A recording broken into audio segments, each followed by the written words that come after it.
The global collagen supplement market is projected to cross $8 billion by 2025. Yet many women over 40 find that the generic powders they add to their morning coffee show no measurable impact on skin firmness. This gap exists because of how skin actually ages. In a typical adult lifespan, collagen loss is remarkably steady, about 1% per year starting in the mid-20s. This chart compares that baseline aging against the perimenopausal anomaly. While the early loss is linear, the rate plummets during the first 5 years of menopause, where women lose up to 30% of their total dermal collagen. Most retail collagen products are formulated for that slow 1% baseline. They are not built to address the rapid structural collapse triggered by a sudden shift in hormones. Using standard collagen to treat menopausal skin creates a mismatch between the supplement's capabilities and the actual biological deficit in the dermis. The dermal matrix is a dynamic environment governed by hormonal signals. At the center of this process are fibroblasts, the cells responsible for building the skin's structural framework. Estrogen acts as the primary activator for these cells. It binds to these receptors and signals the fibroblasts to produce new collagen.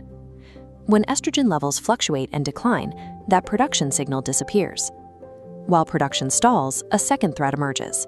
Matrix metalloproteinases, or MMPs, are specialized enzymes that break down the existing collagen fibers in your skin. Estrogen ordinarily suppresses these enzymes.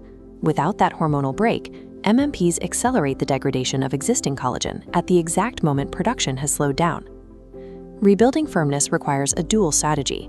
You must bypass the missing hormonal signal to restart production, while simultaneously neutralizing the enzymes that destroy the remaining structure. Standard collagen molecules are too large to use as a signal. When ingested, the digestive tract breaks them down into generic amino acids. While these amino acids provide nutritional value, they carry no specific biological instructions to reach the skin or activate dormant fibroblasts. For a supplement to reach the dermis, it must be hydrolyzed into low molecular weight peptides, specifically those under 5,000 Daltons. These specific dipeptides are small enough to survive digestion intact. They pass through the intestinal wall and accumulate directly in the dermal tissue. Once there, they act as a substitute signal. They bind to the fibroblast receptors, effectively convincing the cells to resume collagen production, even in an estrogen-depleted environment. Molecular weight determines whether these peptides function as a generic nutrient or a targeted instruction to the fibroblasts. Restarting the fibroblasts is only the first step.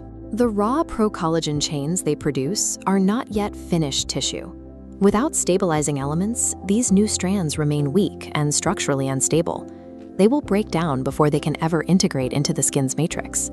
The final assembly depends on an enzyme called prolyl hydroxylase, which locks these loose strands into a tight, resilient structure. Vitamin C and zinc are absolute biochemical requirements for this enzyme. Without them, your body cannot twist those loose strands into the stable triple helix that provides skin its tensile strength. Zinc also provides a critical secondary defense by directly inhibiting those MMP enzymes, preventing them from carrying down the new collagen you've just produced. Taking a collagen supplement without these specific enzymatic cofactors is like attempting to build a house without mortar. The materials are there, but the structure won't hold. Effective dermatology requires moving past marketing claims to look at strict clinical standards of supplement formulation.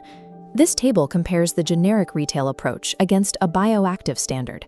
The difference is the molecular weight, the survival of dipeptides, and necessary cofactors. Because dermal turnover is biologically slow, the results of this physiological rebuild are not immediate. Clinical trials consistently use a window of 8 to 12 weeks to measure statistically significant improvements in skin elasticity and dermal density. Protocols that do not account for this slow biological timeline often result in abandoned treatments, and the false impression that oral supplementation is ineffective.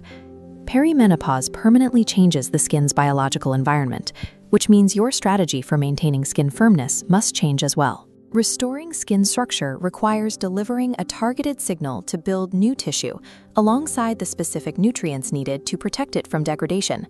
Dermal restoration relies on providing both the targeted signal to build new tissue and the specific enzymatic support to protect it.